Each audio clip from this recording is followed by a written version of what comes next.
fortune constantly blows. No looking back, keep your eyes on the prize. Fuel to run with a fire that never dies.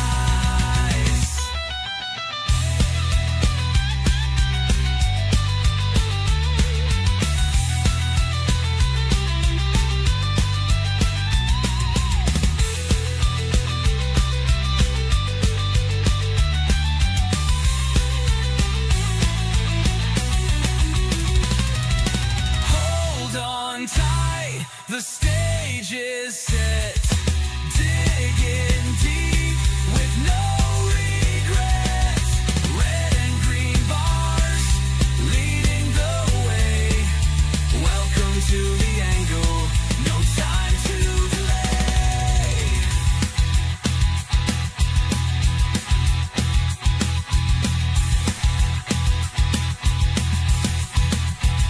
Good morning, everyone, and welcome to the most entertaining, intellectually stimulating financial podcast in the entire world. This is the Atomcash Angle, the show that flips the switch and floods the system with straight financial voltage. I'm Atomcash, and I'm bringing you the firepower your financial life may have been missing. Now, whether you're new to trading or a trading savant, I am to turn complexity into clarity with a shot of adrenaline. Now, today Normally we have an exhilarating lineup of segments for you all, but we have an exhilarating market in front of us today, so that's probably what we're going to be talking about for a majority of the day. We are already off to a very hot start in September. The market is moving down about 7 points now in the pre-market session, down about 1%, as you can see on my chart here.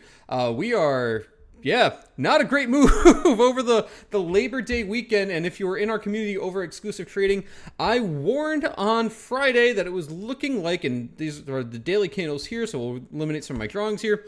I warned on Friday it looked like we were seeing some people going risk off into the end of the month based off how price action was looking, and volume was higher than anticipated. I even said on this program, leading into a holiday weekend, you tend to see, especially on that Friday, the day before the holiday weekend, you tend to see lower volume. In this case, we actually saw a move down on higher volume than the last preceding 4 days, which is a little bit of an anomaly. So take that into account, and today's price action thus far in the pre-market, very interesting. The market's crashing, everything's going to hell, and what should you watch out for? Well, we'll talk about it on this program today. I promise you it's not that scary, and if you've been paying attention, it's kind of what I've been looking for, and I got thrown through a loop there a minute with NVIDIA earnings, thinking that if they broke that 183.30 level, which they tried, that we would see a preceded leg up on the market. However, NVIDIA did not break that 183 level. That 183.30 level failed it after testing it in earnings and on the next day, and proceeded to push lower. Now we're currently sitting around the 50 MA on NVIDIA. That 50 MA is 170.52 on the daily, currently in pre-market trading 169.77. So we're at that kind of support range. On top of that, SPY is also in an interesting spot in terms of where support resistance levels are. You've got this cluster of support down here, 136.15, 137.58, and 138.04.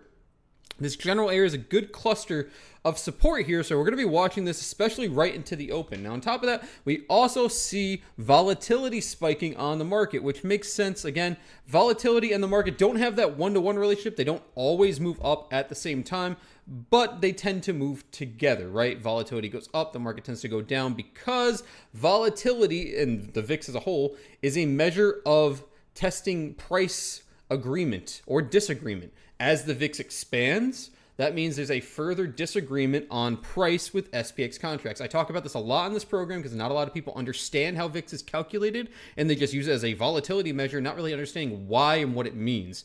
So it makes a lot of logical sense that as price moves either which way very aggressively, you could see those spreads widen on SPX, consequently causing a spike in VIX activity, or UVXY, any kind of volatility proxy that gets its value from the VIX. So we'll be keeping an eye on that today. Quick look around our Mag 7 names, and then we're going to go into our Catalyst Watch for the day. NVIDIA leading the pack to the downside, down 2.5%. That's after we closed on Friday, down 3%. So we're seeing a strong sell-off off the back of those earnings. Although, again, really solid earnings with that one questionable thing in there about China, as I made a video on, that you should go check out on my channel. doesn't mean that people aren't going to take profit, especially into a seasonal time of weakness. Now, I'm not someone who harps very strongly on seasonality. I think it's a little overstated, and I'll tell you why. Every single year, depending on the financial condition of the market, depending on where rates are, where the treasury bills are, where everything is, right? The price of gold, everything, right? Everything changes every single year. I think it's hard to use seasonality as I think some people, I want to say, use it more as a crutch, where they have to say, September's always weak, right? October's always weak, and then you kind of get surprised. So I don't like harping on seasonality because I think it does lead you into a trap of expectations. You expect things to be good or you expect things to be bad at certain times of the year. But in this case, it seems like for right now, we are following the trend that September tends to have. I'm picking my words very carefully for you guys, that we see a more bearish kind of reaction on the market. Now, like I just said, NVIDIA leading the pack to the downside, 2.5% down, pretty harsh. We also have Meta rejecting out of that 775, 777 area that I've been talking about on this program ad nauseum, now currently at 176 in the pre-market. Watch Microsoft today under that 500, obviously a big psychological level, huge level on the daily. We remember when I talked about all those sandwiches that were forming in the market? Meta is on a sandwich, right? When those short-term EMAs and long-term EMAs start to squeeze, Microsoft's right around there too. That POC is right to that downside right there. So 503.13, which we're under right now. So that's what I'm saying. Extend that gratitude to 500, a big psychological level. Breaking that, you could see a push down on Microsoft sooner than later. As I've been saying and will continue to say, Google is your tech leader for right now. So if you're a Mag 7 investor, you want to keep your eyes on Google because Google is going to be the one that's going to be leading the pack in terms of the Mag 7, I want to say, sentiment, right? Now, with that being said, they are hotter to the upside in general. The weekly's super, super hot. They've been grinding up. Some level of retracement here would make a lot of sense. So that could lend some credence to a pullback in the market in general, which I've theorized and spoken about on this program ad nauseum as well. Going over to Apple here, could see some strength. It may come back and backtest this 227 area, but so far Apple, in comparison or in conjunction with Google, are the names you want to keep an eye on for your Mag 7 strength. This is probably one of the better Mag 7 names in comparison to all the other ones, where Apple was in a base for quite a long time here. Broke out of the base, broke above the 200 MA, now kind of consolidating along with market weakness. So if there is some bullishness, you're probably going to see it out of Apple as well versus your other Mag 7 names. As you guys know, as I've said again ad nauseum, Tesla is bearish under 360. We're moving down here in the pre-market lower than Friday's candle, which is not a great candle here. And I mentioned to you guys, if we crack below this, basically where we are, this 330 area, and get a daily close under that, that opens up the door to get all the way down here. I will tell you right now in this program, I will be opening up a short position on Tesla this week if we sustain under 330. That is something I'm watching very, very closely. It'll be more of a longer term position, more than likely a spread position. But I see this coming down sub 300 and worst case scenario getting down to this 220 area, which I do see as the point in time where I am interested actually going long on Tesla. So keep that in the back of your mind if you want to. Amazon's not awful, but getting sub 220 is not going to look too good for Amazon either. Let's look at our Catalyst Watch. We've got 4 minutes till the market open, so I want to get that through here to you guys. That way you guys are prepared, or as prepared as you can be today. So we'll pull that up here momentarily. Now, this did just come across my little docket here that Trump is scheduled to make an announcement at 2 p.m. Don't know what that is. Don't know what it will be. Just probably pay attention. You never know. So keep an eye on that. In terms of catalyst or potential catalyst today, we do have PMI. You have the S&P PMI at 945 and manufacturing PMI at 10. But past that, outside of the Trump announcement thing, pretty clean day. So in terms of catalysts, not much going on with the exception of PMI and that Trump announcement. So your window of opportunity to trade, as you guys know, on a Monday, especially a Monday after holiday, on a shortened week especially, I want to kind of let the chips fall here, see what happens, especially on this kind of move down. You're going to see high IV. It's going to be very risky to buy to open contracts, so new buying, new purchasing contracts, anything like that, it would be a little bit riskier than it normally is. So unless you know what you're doing, you know how to read the Greeks, you know how to understand implied volatility, you may want to wait for this open, give it 15, 20 minutes, especially with that PMI data coming through. I think the window of opportunity, if you're looking to day trade today, more than likely is going to be between 10 and 2. That gives you a period in time in which, theoretically, a trend has formed one way or the other. You're still before that Trump news, and I know some people don't like trading the middle of the day, but due to how this kind of move is, due to it being a new month, you're letting some of that IV cool off from the open. Like I said, you're letting a trend develop, and you're at a period in where there should be some level of quietness in terms of anything that could bully you either way in the market. So I think your window of opportunity today is more than likely going to be around that 10 to 2 o'clock time if you are a day trader. Otherwise, you might just want to sit on hands and kind of let this go through. This could be the start, hopefully, for what I want, of us getting that correction down to that 610 area. I'll remind you, I am personally and have been personally looking for the correction to around 610.78 in worst case scenario, like worst case scenario, like 570-ish.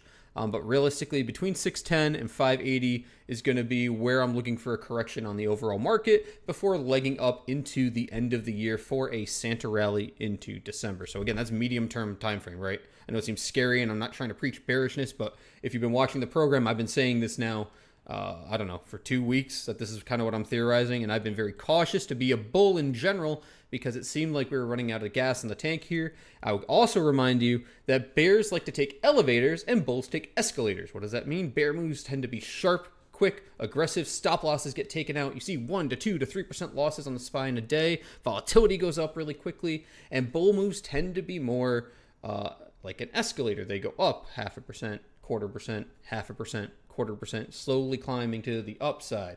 So when we see that fear come into the market, that bearishness, I want the quicker, the sharper the drop, the better and the higher chance of getting like a V bottom reversal to the upside, which would be my preferred method. But hey, if we don't get it, it is what it is. Guys, we have 30 seconds until the market opens, so do me a favor. I ask you twice per stream. I'm going to ask you once now. I'll ask you once again a little bit later. Do me a favor, wherever you're watching, whether you're on X, YouTube, Instagram, Kick, or Twitch, anywhere else, do me a favor and interact with the stream. Drop a comment.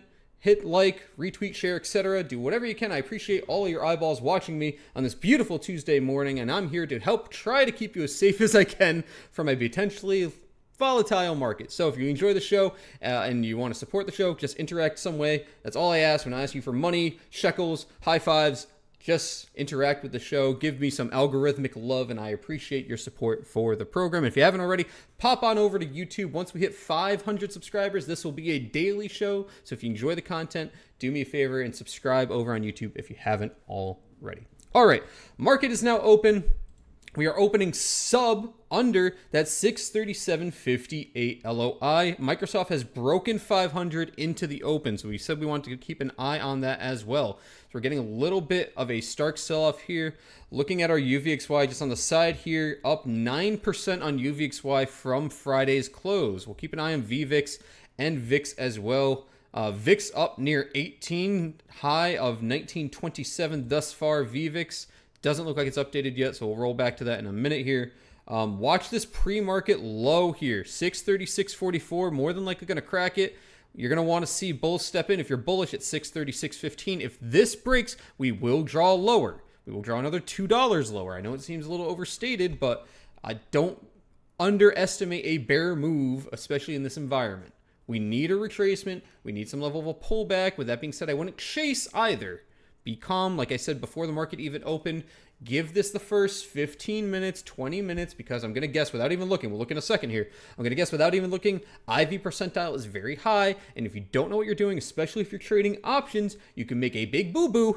And even if you pick the right direction, right, you buy puts and it goes down, you may overpay for them, and if it doesn't go down at the rate of speed that you anticipate, you could lose money. So please, please, please, especially if you're a newer trader, allow this move to go. I know it may seem exciting and whatever, but allow things to calm down. Allow the market just to do its thing. You'll be better off. The main goal of the game here, if you're trading, you want to be here long term. I want to see you guys coming to my program 2 weeks, 3 weeks, 5 months, 10 months, another year from now, right? I don't want to see people blowing their account and then you're just giving up on trading because you made one mistake on one day. The market will always be here tomorrow, and you want to keep an eye on those longer term potentials that will approach you in due time. And that's why I've been talking about that 610 area that I want to open up longs for the end of the year. I'm more interested in being a bull long term. I don't care where we go short term. I will make my money day trading, but I will let the market do its thing, and then I will wait and buy my time until we get to where I want to go, and then I will go long, and I will make a very big bag, and you can all gloat about it that you saw it first on this program, and I've called it out about a month ago. So that's what I'm waiting for. That's what we're going to do, and that's what I'm doing, and I hopefully you consider a similar mindset, because longer term, I bet you and I guarantee you that will yield you more fruit than constantly trying to day trade and be aggressive every single day. Just try it. Just try it for me, okay? I promise you'll feel better about it, and you'll feel less stressed, more importantly. Good morning, Neegum and Hatchet. Thanks for saying what's up in the chat. Hope you guys are doing well. I want to flip around to our sectors here momentarily, but I want to focus on our Mag 7 names because that's obviously where we're seeing a lot of this volatility. Now, NVIDIA's down here, as I stated, right on the 50 MA. We also just broke the daily green SAR. So, if we get a close under this level, basically we close under today's low on NVIDIA so far, 168.65, we are going to see a potential bear trend start to form on NVIDIA, which is not good, obviously, if you're a bull in the overall market, because NVIDIA swings the SPY alone, what is it, 8-10%? Just in its individual price action. So if this closes under today's low thus far, because I will give you that SAR break close, 168.65, you will see a potential bear trend form on NVIDIA. Now that may take a few days to formulate, especially with these short-term EMAs coming down to pinch on the longer-term EMAs like we talk about here. That will confirm a bear trend to the downside. It wouldn't shock me to get back to this old all-time high where I originally drew this Fibonacci retracement at 153.13 and potentially back to 149.77. So near term, if you're a long investor in NVIDIA, if we do get that close under 168.65, you may want to consider repositioning. You could realize your profits and then reposition at a lower price down here, assuming we see some bearishness continue into the month of September. Meta is now starting to confirm a downtrend. So we are confirming that downtrend. If you want to be patient, you want to wait for this trigger, which you could use the POC as your trigger. It's 711.65. But in the next few days here, if this continues, if the bulls don't bounce it up here, literally in 2-3 days, you will form a bear trend here. Look, even on the weekly here, your MACD is starting to curl over here. You still have bull momentum, 57 on the RSI, but you're sitting on the weekly green SAR as well. You broke you have a red green SAR on the daily. Your MACDs or your EMAs are crossing over your long-term EMAs. This is going to be a strong bear trend forming on Meta on the daily and on the weekly if the bulls don't bounce us up literally within 2 to 3 days. So keep an eye on that if that's something that interests you. Now, flip it back to Microsoft. We see the bulls are defending that 500 obvious psychological price target here. Cracked it right at open, quick bounce above. I don't anticipate that going with much ease. And I know it seems silly sometimes looking at some of these numbers, but psychological whole round numbers are typically where people place stop losses, where people place buy orders, right? It's just, those are psychological levels in which the market will react. And I know it seems a little silly, but there's no real stronger rhyme or reason past the fact that people like to buy whole numbers. People want to sell whole numbers. Most people are setting stop losses at 500 or 4999, right? 499.99. So that's why we see these kinds of reactions that happen around these levels. Google's pretty flat into the open here, just holding its gap down thus far. Apple actually looking more bearish than its peers at the moment, which isn't great. Tesla's trying to get over that 330, which is basically my short trigger here on the daily and on the weekly. So again, if we stay under 330, I might give it another 2 days or so, like this week, if we stay under 330, or I might even just wait for a weekly candle, because this is one where I don't really need to rush this kind of trade. It will play out if it stays under 330. Yeah, your monthly is going to go bearish, your weekly is going to go bearish, unless Elon comes out with some crazy news. If this stays under 330, you are bearish on all long-term time. Like, you will go bearish definitively on your daily, on your weekly, on your monthly. I would be a big Tesla bear for at least like I said, I'm looking at 220. I'm sorry, that's scary. I know some of you aren't going to like that because you're long Tesla, but under 330, I said I've been bearish under 360. Under 330 is my short trigger, so where I want to be a short. So if we stay under that, it's going to wipe like 20 to 30% of its value. I'm sorry, but it is. Just telling you how I see it. It will get back to this sweet spot down here around this 220-ish. Not saying I'm not going to take profit along the way. I won't hold that short all the way down, but that is what I see on Tesla as it stands right now. You want to be very, very careful on this name if you are long. Not trying to fearmonger, just telling you how I see it. Amazon bouncing off its 50-day MA on the daily right now, trying to hold to the upside.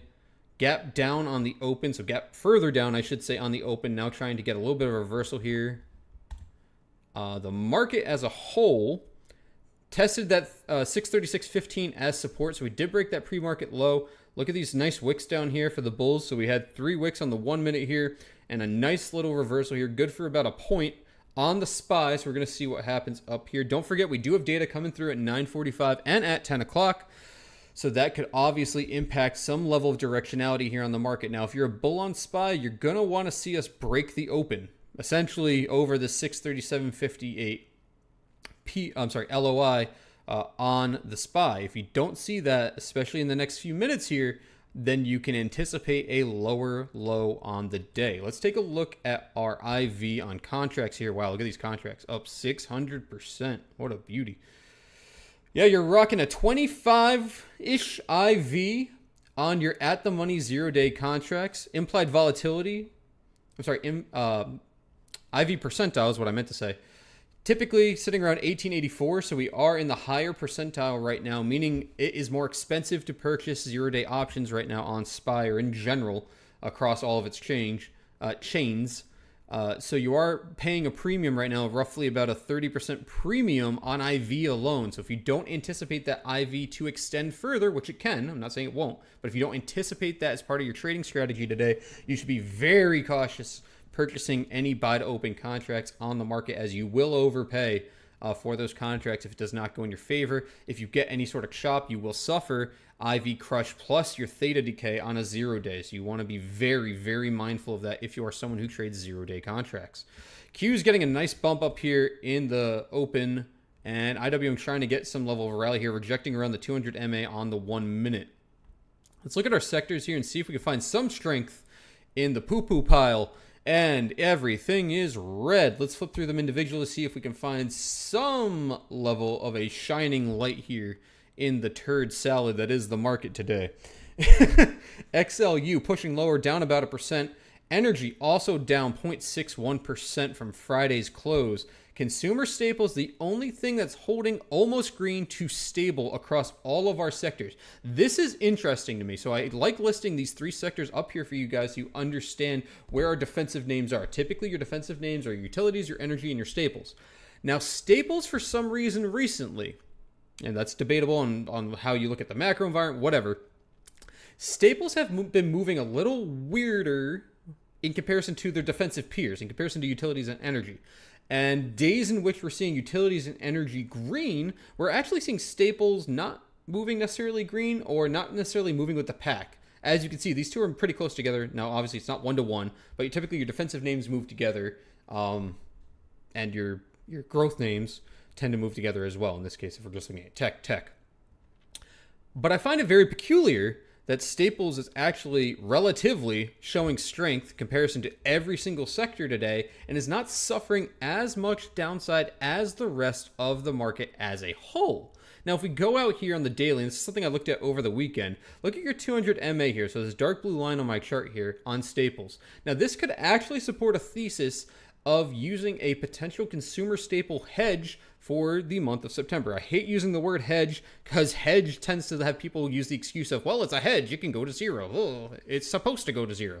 It's a little dumb, but I like this idea where it's sitting right now if we continue the trend that we're on. Those are very key words, if we continue the trend that we're on. Now, you could argue that it could be bearish here short term, but you've also built a hell of a long base out here on staples. Now, this is a sector of the market that's going to be strongly affected by tariffs as a whole. Consequently, how tariffs, how any trade news, anything like that affects staples, inflation data, whatever, right? It's very macro sensitive. How that data comes through could obviously affect how the XLP performs. However, it has been respecting the 200 MA at least for the last 7 months or so. We did have this break here short term, but past that, and even with the little tariff scare, every time it's gone down underneath it, at least in the last year or so, like I said, it's been respecting it and coming right back up. You even have 3 really recent tests here where it moved back up the next day. And even most recently, 2 days ago, we tested it and bounced right back up. So what I'm looking at here, again, for a hedge on XLP, is considering consumer staple names in this environment as a little bit of a defensive chunk of my portfolio. And using XLP kind of as my guideline. Now, obviously, you could just long the XLP if you want. You're playing with peanuts at that point, though, to just be very blunt with you. Even if you got a long at like 80.22 and you risk the stop down here at 80, like, yes, you're risking 22 cents. Your upside here could go whatever. You want to go to like $82.71. You're not making a lot of money. It will move very slow. But you can kind of use this as your guiding light for your sector. So if you find a defensive name that you like that's in the consumer staples section of the market, you could use this kind of as your baseline in combination with another good name that has a good chart right now. So this is where I actually see some opportunity for September in the overall market, is with XLP and with those XLP adjacent names. Anything that's a consumer staple name that has a good chart, that has a good setup, good fundamentals right now, that may be at a discount or maybe starting to turn a little bit more bullishly. You have the support here of the overall, I want to say the index of consumer staples, that it should hold mostly bullish in comparison to the rest of the sector's peers. Now, there's an argument that can be made every single way, but if we look at what our other defensive names are looking like, if we look how energy is and look how utilities are, utilities does not look too great. Energy is pretty hot. It could be due for a pullback. Utilities look like we're pushing a little bearish here. You might float around here for a few days or so before going lower. But conversely, staples doesn't really move too much. It will chop kind of sideways. So if you find a good staple name with a good chart, you know that, especially how this 200-day has been acting as support, you can kind of use this as your guiding light, that as long as you're picking the right name in that sector, you might actually have a nice return on consumer staples in the near term, specifically in the month of September, even if we see a market drawdown. So that's something I wanted to highlight on the show today as a potential opportunity for those of you that are more swing traders or more long-term investors. This is where you probably want to hide your money if you want to be a little defensive on the market, would be in consumer staples or in those, again, adjacent names in the consumer staples sector of the market. Now, pushing over to XLK, you're sitting under the 50 MA. You've been chopping up here. It doesn't look good. It looks like tech wants to draw back. You got this nice little gap down here. I mean, you got a few gaps here in general, but it wouldn't shock me to get to this little cluster of support here, which would support my thesis. You can draw this chart side by side, which actually I tested that this weekend. Let's see if I can do it like that.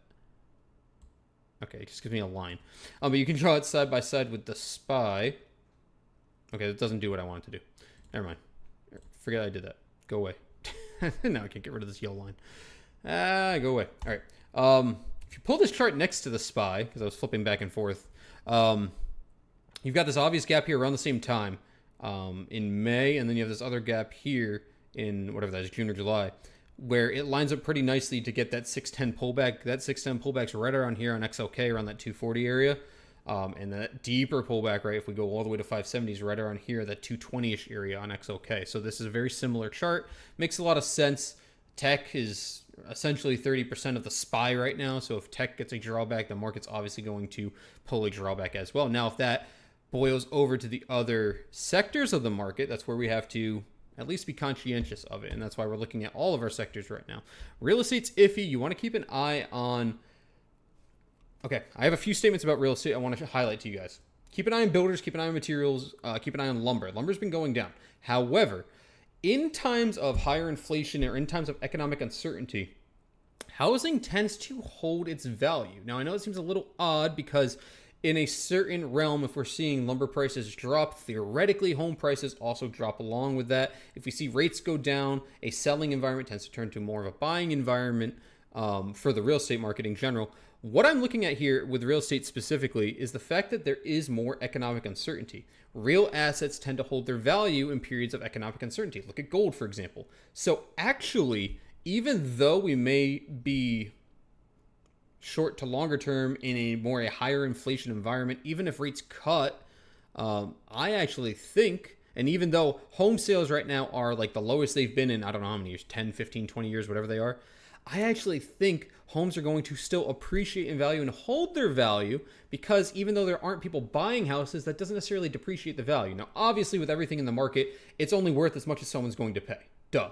But that doesn't change the fact that these real assets still tend to hold their value. If the dollar lost all of its value, we're going to start trading chickens and gold and cows, right? If there's no dollar.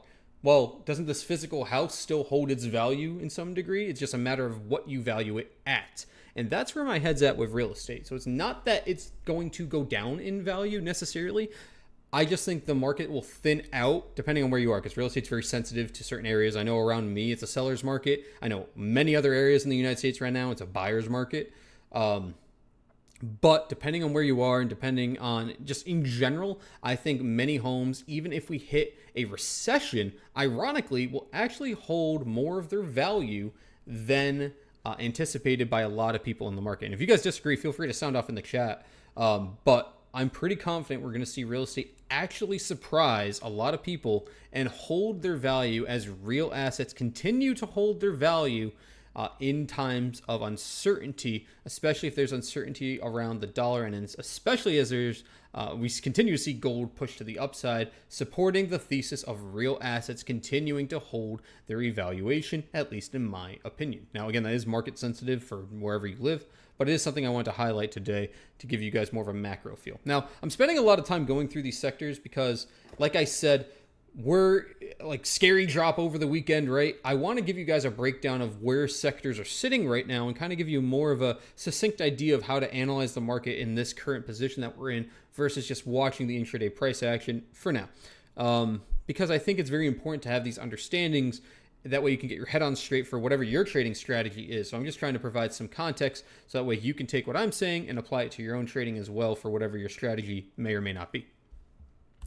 Looking at materials right now, it doesn't look awful, but it is down with the rest of the group right now, along with industrials. Industrials may push the same way, due for a little bit of pullback, nothing crazy, maybe 5%, maybe not like a full correction here on industrials in general. Now, also another very macro heavy affected name, so be mindful of that.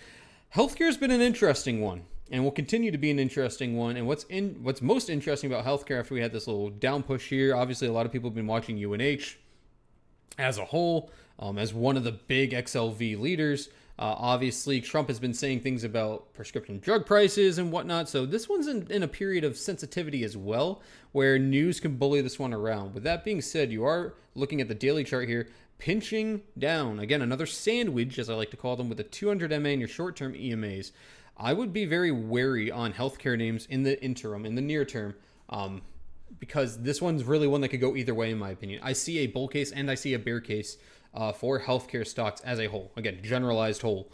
There are some names that I think are very good buys right now. There are other names that I think are very overvalued.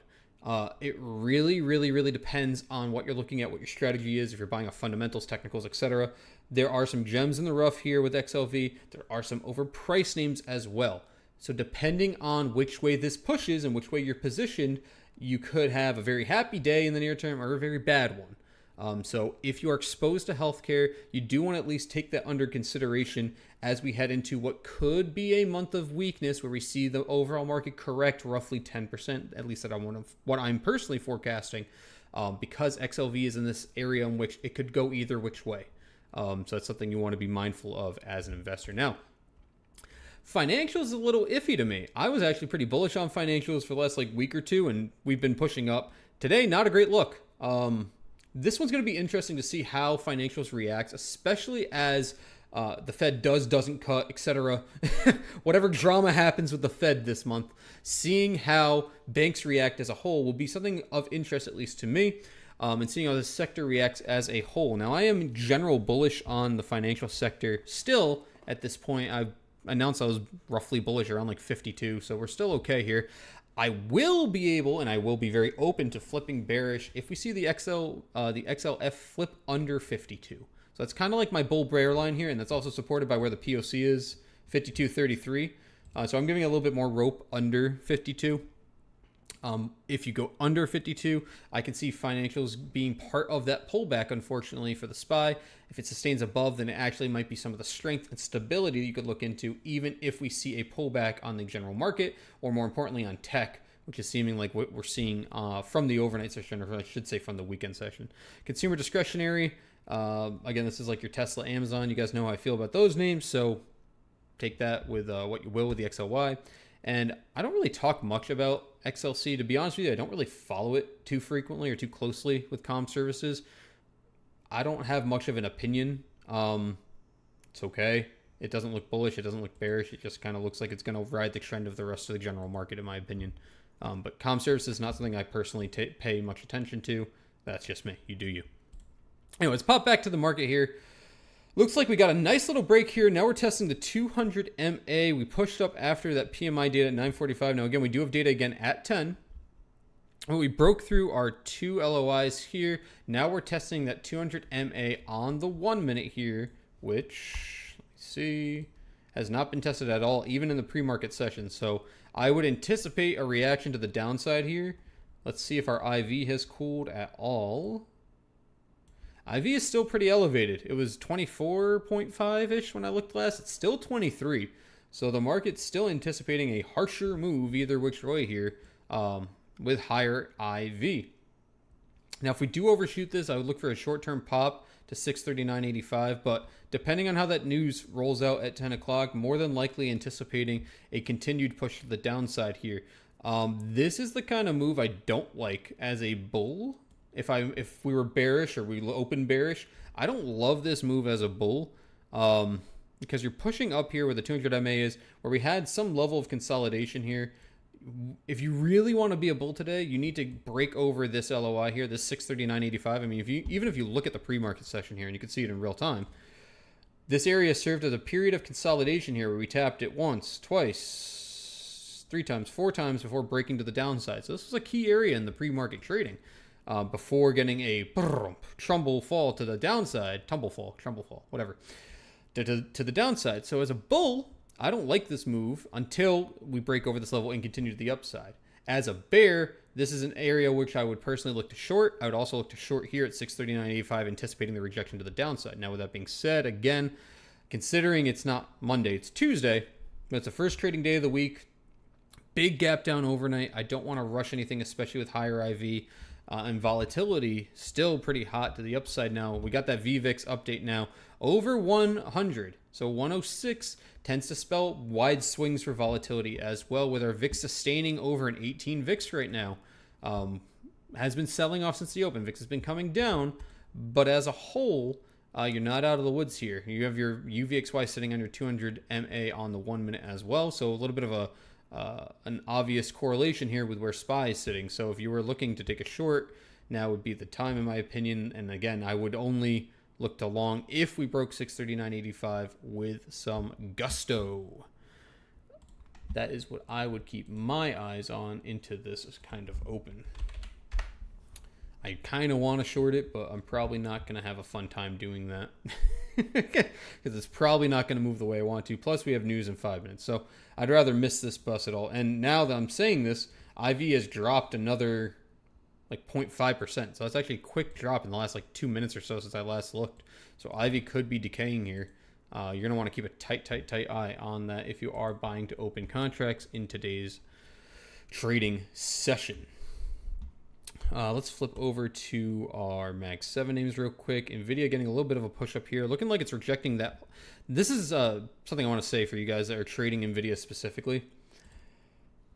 These strike levels, keep an eye on them. I know it sounds silly.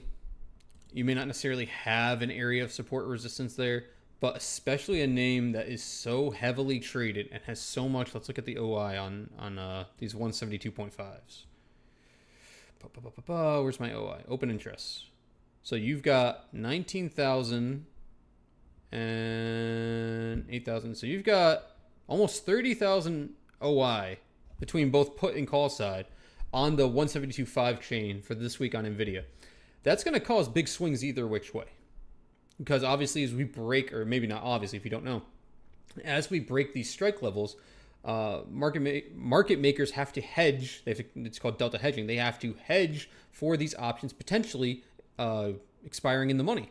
So they're going to de-hedge some certain positions and hedge other positions. So as we push around these strike prices, you should see sharper reactions, especially with this much OI on the chain. Now, even look at the 170s here. You almost got 50K between the two sides of the chain here.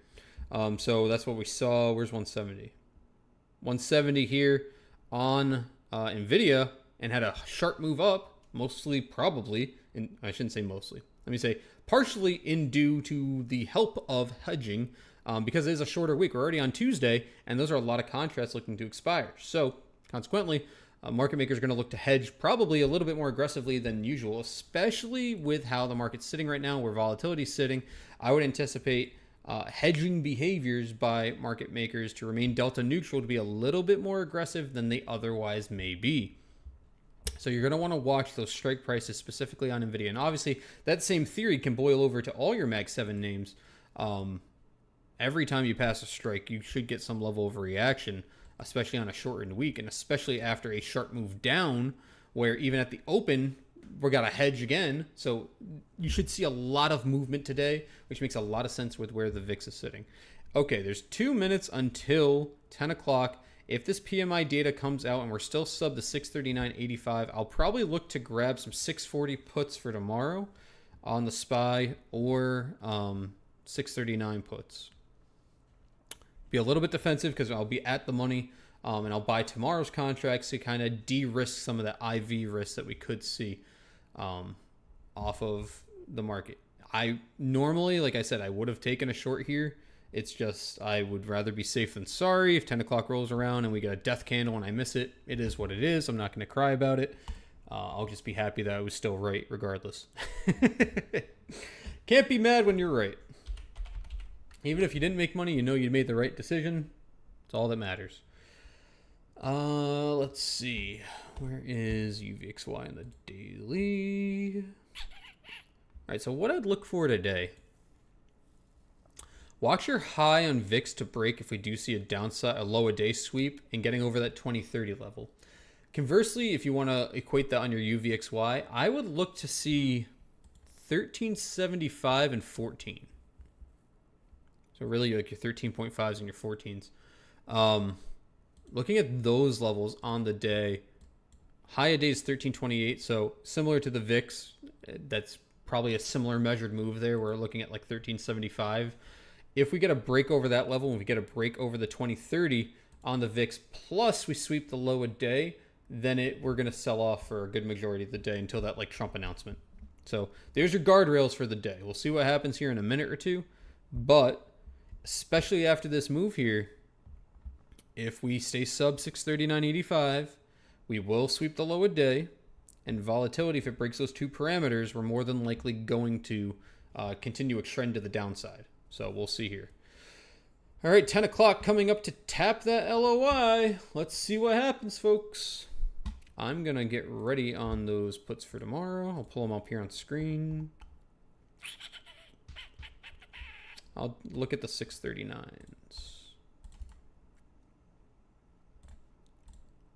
Okay, I'll put them up at the top here so you guys can see. So I'm not going to rush this because, like I said, if this breaks and holds, then we actually can flip. We can flip bullish on the day. Can. We're not, but we can flip bullish on the day. Now, if we wick and leave it, like I said, I'm okay with being late to this party. That's going to be my sign to open a short. So I'll give this a few minutes here, because if this does break with some volume, because it's a good candle here, you got some good volume. If this breaks with volume and continues, I'm going to be on the wrong side of the trade if I open up a short here. If it floats up here for 2, 3, 4 minutes, then I'm going to want to open that short. Testing it again. So what I want to look for here as a bear is I want to see another wick left behind. So this candle closing underneath 639.85. On the 1 minute, if that happens, more than likely the next candle will be red. Let me actually get this typed up just in case.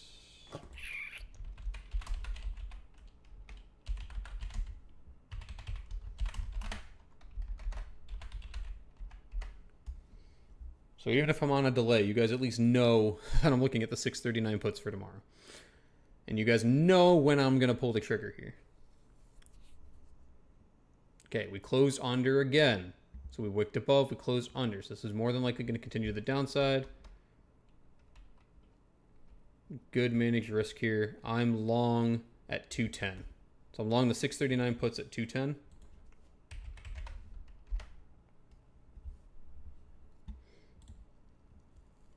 Basically, my stop here is high a day. If we break high a day, I'm out. Now, you did see, I'm looking at my other screen here, the dollar did drop on that news, which obviously could have caused a part of the spike on the SPY. So we'll see how the dollar reacts here in the interim.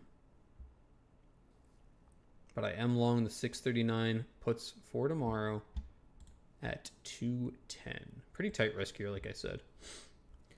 Now, if volatility plays ball and we pull back to the downside here, as long as we stay sub this level, there's a very high probability we're going to sweep the lows. And as long as volatility also participates, meaning we break over 2030 and we get over like 1375-ish on the VIX, we're going to trend to the downside very aggressively. Believe it or not. We're going to probably zoom in here. Zoom in, enhance, enhance, enhance. This is very anticlimactic. All right, here we go. 634.21 is my next price target.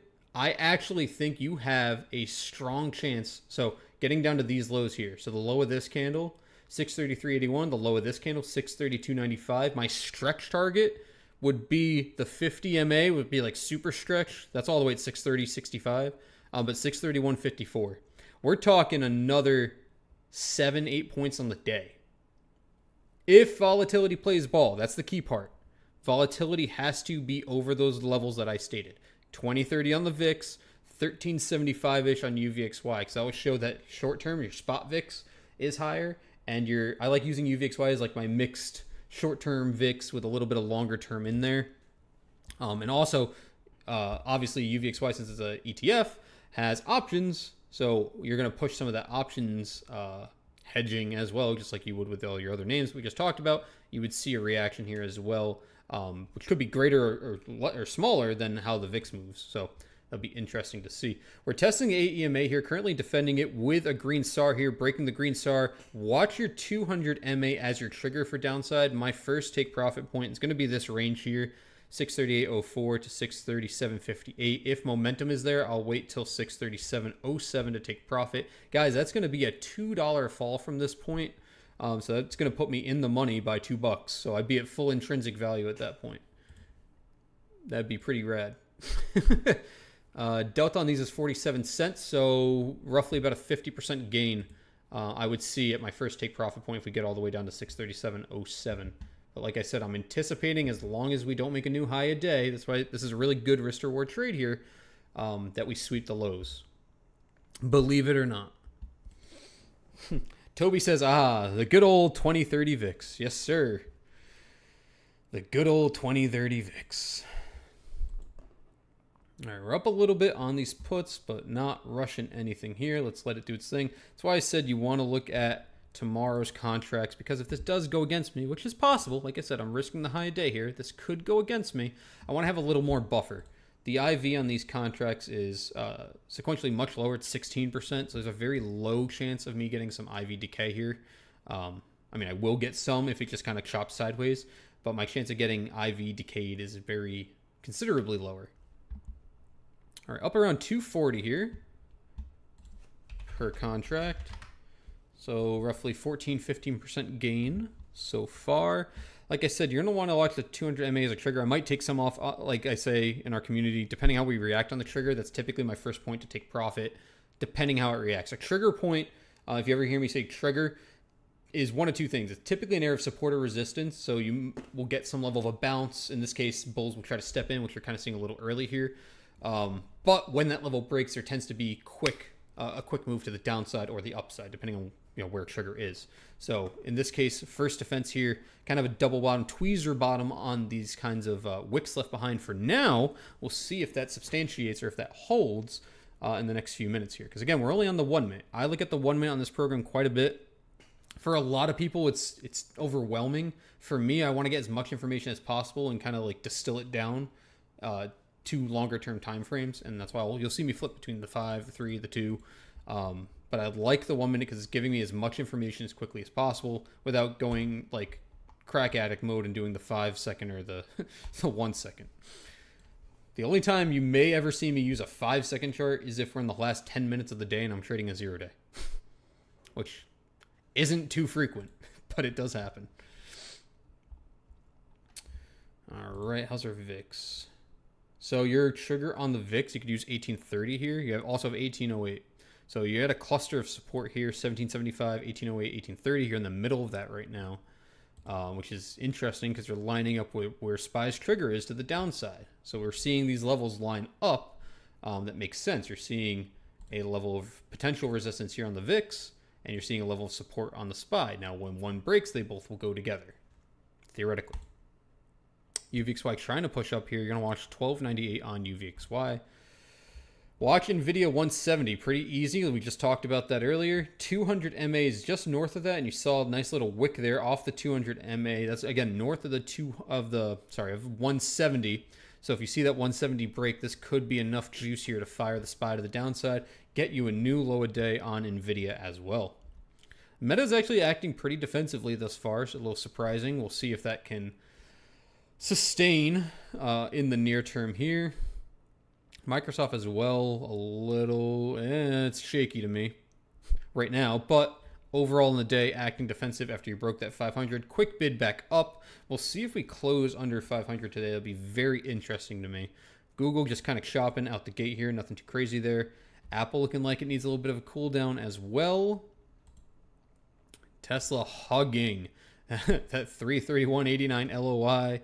Should get some level of quick rejection here in the near term. And Amazon getting pinched. Higher lows, lower highs. You're going to get a breakout here one way or the other very, very, very soon. We'll keep an eye on SPY for now because that's obviously the open position I have. Now, obviously, you do whatever's right for you. Like I said, right now you got about 10-15% gain on these puts. You do whatever you want to do. I'm waiting to see if this trigger breaks. We tap it again and we don't get any follow through. I'll probably take a trim off here just to de-risk because then there could be a possibility we come up for like a double top and then I can get back in again. So just to take some risk off where I could still realize a gain and then be a little bit more defensive. So we'll see here. NVIDIA's at 170. You look at the reaction on the market. We actually pushed down on that quick little tap. Ooh, that's a red bar on NVIDIA. This is going to be gnarly. So this 5 minute on NVIDIA, if this 170 cracks, you've got MACD flipping over, bearish momentum with a green star here. If 170 cracks, we're going to pull lower on NVIDIA today. For a multitude of reasons. So you're going to want to, bulls need to defend. If you want to be a bull on NVIDIA, you take the stab here with a tight stop loss. Tight stop loss. We're breaking the trigger here on SPY. Testing it, along with NVIDIA testing at 170. I'll shave a few off just to be a little defensive here. 14% gain. Better safe than sorry. I'll do that and I'll put a stop loss on just in case we reverse out of here.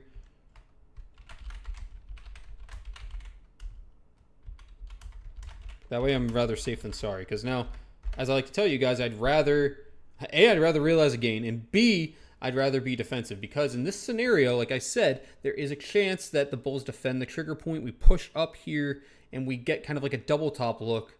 And then, like I said, it gives me position to reassess or reposition as a whole.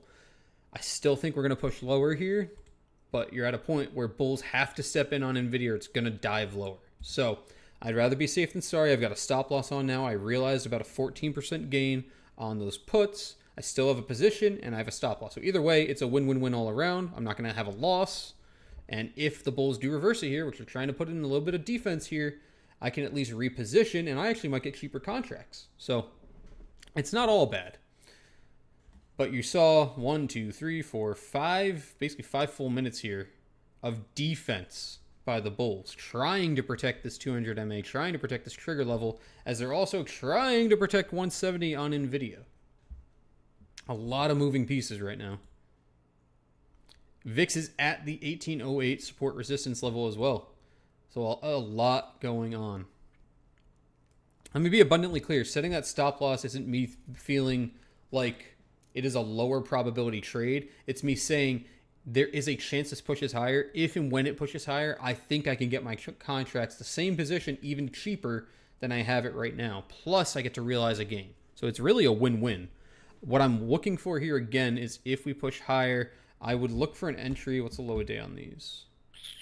Low day is 193. So actually with a 210 film, I'm pretty good. I would look for an entry around $2 if I get stopped. So we'll see. Oh, I might get soft. We'll see. We will see. NVIDIA bulls are really trying here. They're trying. Will they get it?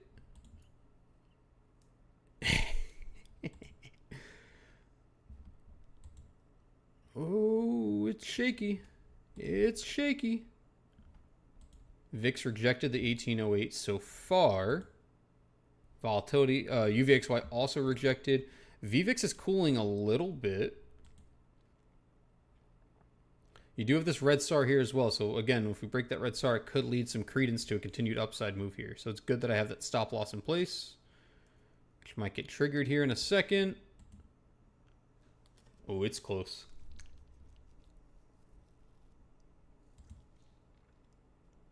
It's a close one.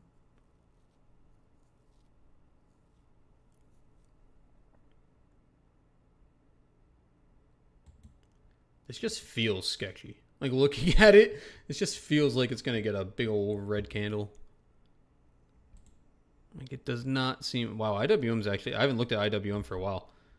Pretty decent show of strength, all things considered. Woof. All right. Back down.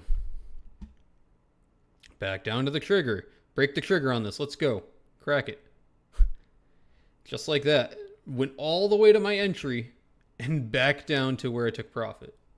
So if you missed it, here's your 15, 14, whatever percentage again, right around here at this this 200 MA. Solid risk to reward here. NVIDIA is so shaky. The bulls have to save it in the next 5 minutes. If they don't, this is going to have a bad day.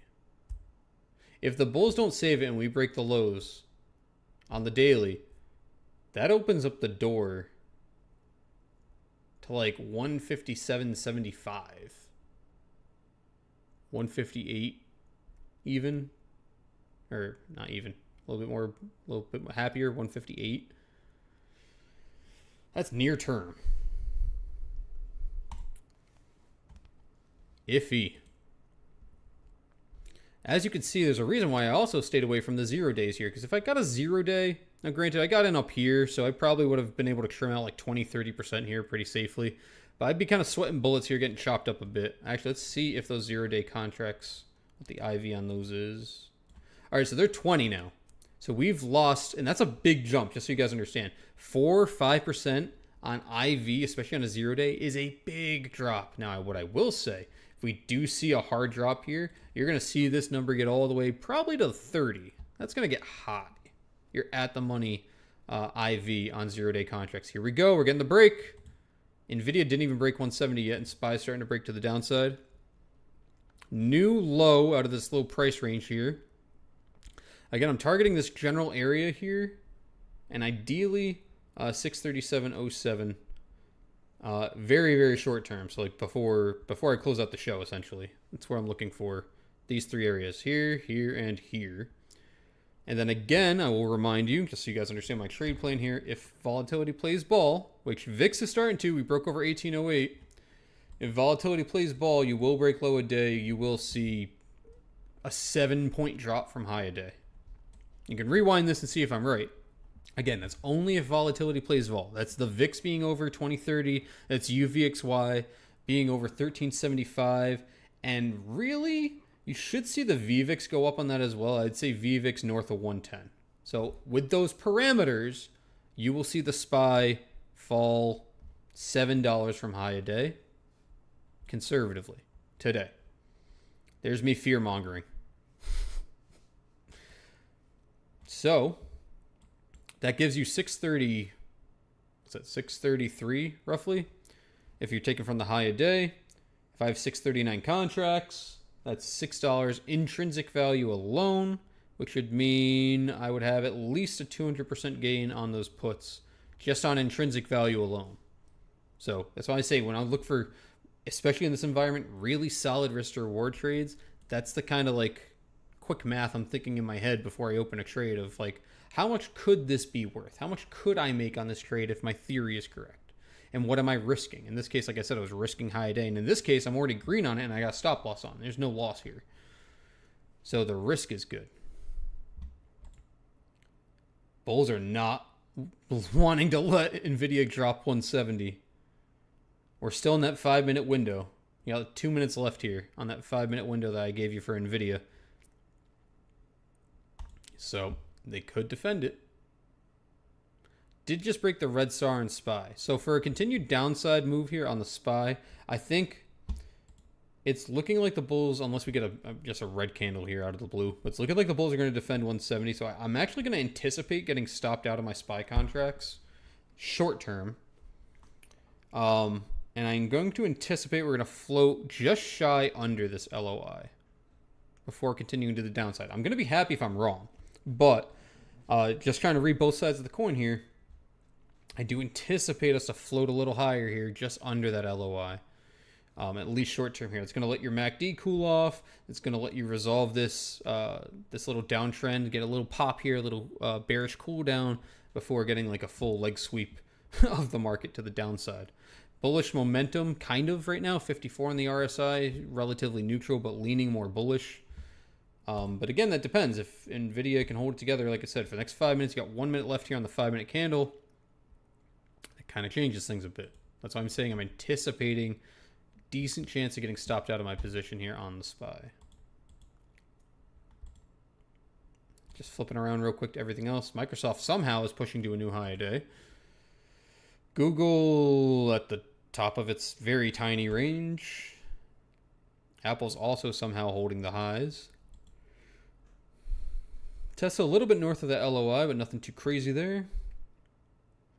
Amazon making lower high, lower high, lower high, lower high, higher low, question mark. Again, you're going to get a break here. This is probably just going to follow the market. So if we get a bull move or a bear move, Amazon's probably just going to follow whichever way the market kind of dictates it goes. Man, this is torture chamber right now. Go one way or the other. I don't care at this point. Either stop me out or give me the death candle. Let's go. Pick a direction.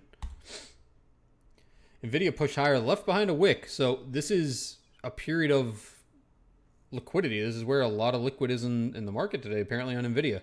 Sub 171, north 170. This $1 range here, good amount of liquidity in the market, even justifiable by our volume profile on the side here. You see the most volume traded by price on the side here. It shows you where the most shares were traded today by price. Volume down here is by time. So by price, the most shares are traded in this 170, 171 range today on NVIDIA. Oh, am I going to get stopped? It's close. This is technically a lower high for now. Let's see if it sticks with a lower high. Because this would be lower lows, lower high, which is going to lean more bearishly. There is nothing more bearish or bullish than a failed...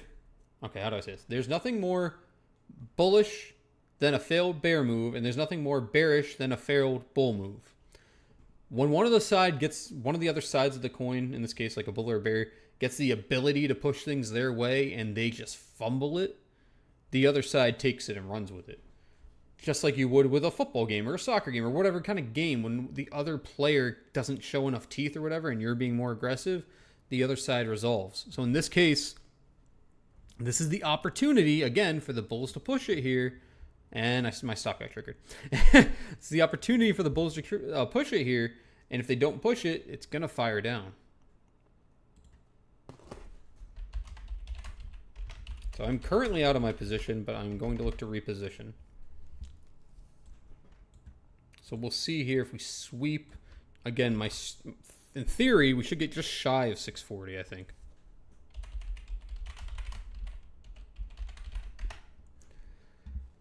So we'll see here. I may have gotten wicked out, which would suck if I did. I would give this another 5 minutes or so to see. We're still making lower highs here.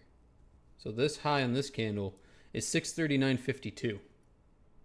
So if we substantiate under that level, it's showing a lot of weakness by the bulls, even with MACD theoretically flipping in their favor, even with being above all your EMAs and MAs, even with a, for all things considered, a more bullish momentum here on RSI. If we don't see a push here, that's going to be an opportunity for the bears. Back to my 210 entry where I got stopped.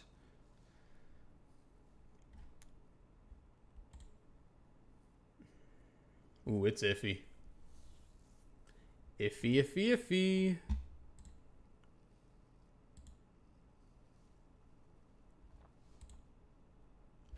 These wicks up here on NVIDIA are indicating that people are selling, or there's no one's interested in the price up here, right? It's driving it lower. We open the candle, we push all the way up, we close lower. Again, close lower, close lower. So we're showing that people aren't interested in NVIDIA shares up at that price, at least intraday, in that short microcosm of time there.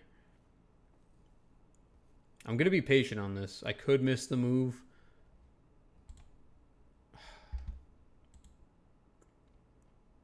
No, NVIDIA's going to launch to the downside. All right, I'm going to get back in my SPY puts.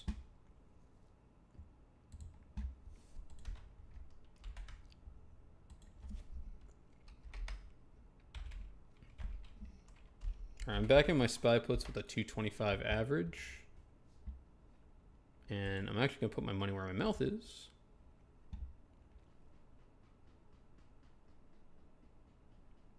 I'm looking at the 167.5 puts on NVIDIA. I'm going to go a little bit more defensive, actually. All right, I'm long the 170 puts on NVIDIA at 275.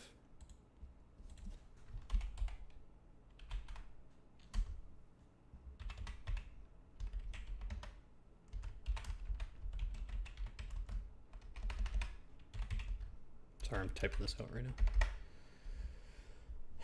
Okay. So far, green on that SPY trade. Again, my re-entry, so I actually bought back more expensive at 225, and sometimes that's how the cookie crumbles. But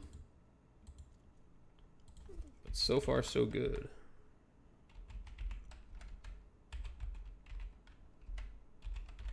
And let me get that NVIDIA contract up here for you guys to see. Those are now trading at 290.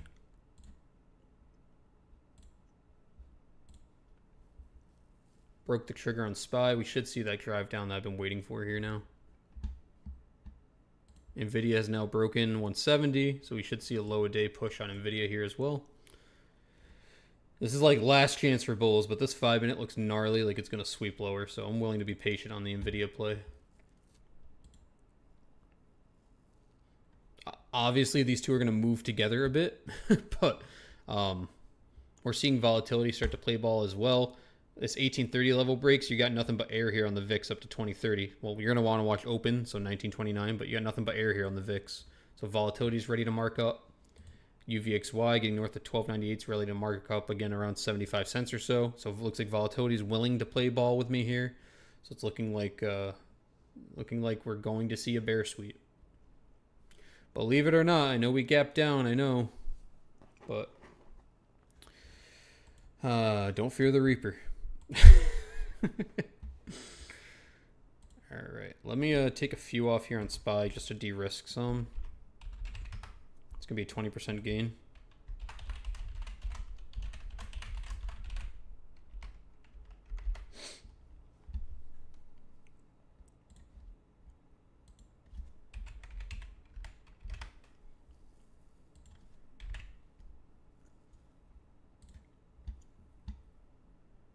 Those NVIDIA contracts now are at 291. So not as much of a gain percentage-wise or comparatively to those SPY puts. But you got to keep in mind those NVIDIA puts are also for the end of the week, and they're also at the money, not in the money. Well, I mean, they're at the money, in the money. It's the same difference. Oh, man, bulls, give it a break. Just die already. Die already. Yeah, if this low a day breaks on NVIDIA, these are gonna bank. These contracts are gonna make a nice chunk of change. And obviously help push SPY even lower. Let's look at our other Mag 7 names here. Meta has just been grinding the upside, so this is only going to perpetuate more of a downfall in SPY in general if this gets some level of a pullback from some NVIDIA fear. Same thing with Microsoft, somehow grinding up, even though market conditions in general are leaning more bearishly. Google got a little bit of a pop there, but seeming like it's going to give it right back pretty quickly.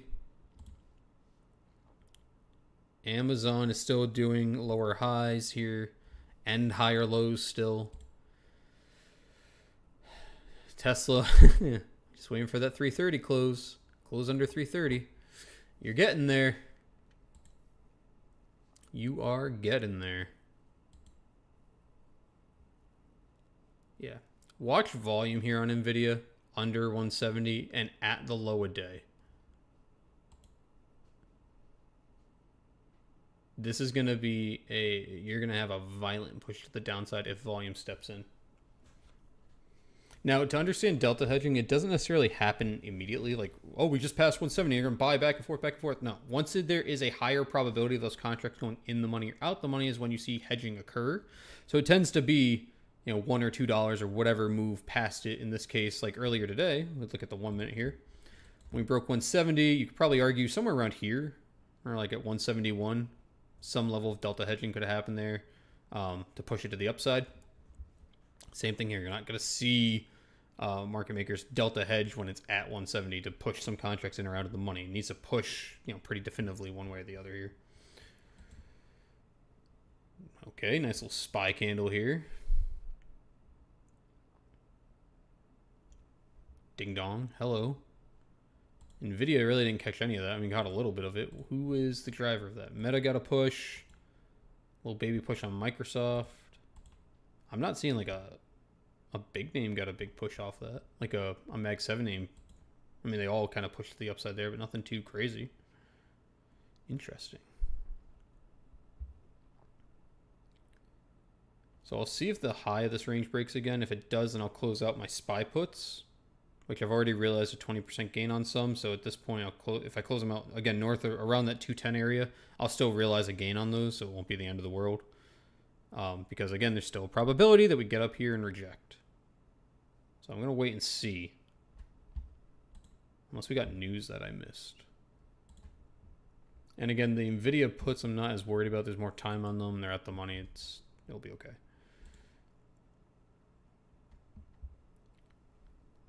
Nice volume there on SPY. I don't see any news coming through. Unless someone can tell me something I might have missed. Let me know in the chat. I don't see anything causing a pop in the overall market. Yeah, I don't see anything. That means we wait. We wait. Patient bear. If you're nervous or in a smaller account or whatever, the SPY puts are roughly around entry. I still think they're going to perform, but if you want to hop out, you're a little scared, you can hop out. No shame in your game. Don't forget, between now and 2 o'clock is probably your window of opportunity. As a reminder, Trump is going to speak at 2 o'clock today, so anything can happen with that. You want to be mindful of that in case there is something that can affect your trading that he says. Who knows what he will say? I do not know. But anything can happen that could cause some level of a market fluctuation with him speaking, obviously. All right, I've been talking for quite some time here. I think I'm going to wrap it up here momentarily. I'm going to give you guys my whole game plan here. I already gave you my game plan on SPY. You already know my risk here, essentially. Probably going to ride these puts now. Those take profit points. Here, 638.04. Here, 637.58. And then POC moved up here, but somewhere around here, 607.07 area. Then riding the rest basically for a low day break and dropping down to like 633 today if volatility plays ball. Again, those reminders, you want to keep an eye on volatility. It's in this little kind of support cluster zone here, breaking above 1830, which you can see here we rejected at 1826. So you want to see north of 1830 if you're a bear today, ideally, to see volatility potentially push into expansion all the way to 2030. And you want to see UVXY north of this 1298 to push into expansion north of like 1375. If those two things come true, along with probably a 110 VVIX, you're more than likely going to sweep not only the low a day, but you're more than likely going to get about a 7-point drop on the SPY from high a day, or roughly around 636 before the end of the day. Additional qualifiers you may want to use in your trading today is NVIDIA being south of 170. Now, you guys know I'm already short NVIDIA, 170 puts for this week. Those, again, filled at 275. I haven't realized profit, loss, anything on those yet. If you want to know what happens with that, you can check out the Discord. All my trades are logged there. And if you haven't already, pop over to my X account. I upload all of my trading results on that X account so you guys can see how I did. I actually just uploaded the month of August. That sounds better. Trading results on there.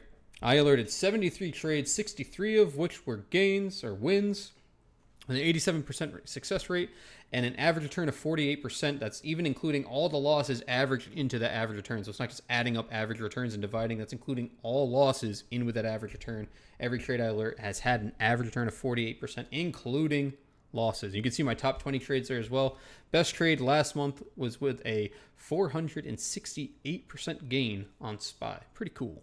And I had 1, 2, 3, 4, 5, 6, 7, 8, 9, 10 100 plus trades last month, which is pretty good for me. I like to be a little bit more conservative, but when the opportunity arises, hey, we strike. And last month was a good month for me. I hope it was a good month for you guys as well. We're going to do another stream this week. I don't know when just yet. As you guys know, I'm doing a lot in the background right now, so I try to let you guys know as soon as possible. But I will do another stream this week, at least one, maybe two. So I will let you guys know as soon as I know. If you will follow me over on my X account, you'll be the first to know there where, when and where. Well, where is here, you're watching me, but when I'm streaming. That way you guys don't miss any shows. With that being said, some say you need an angle to trade. Nope. Some say you need an edge to trade. Well, I like to look at things from a different angle, and that's always what you guys will get right here on the Atomcash angle. Have a great day, guys. Make smart decisions. And remember, precision beats prediction every damn time. See you later this week. The time has passed, and that's a wrap. You're on with the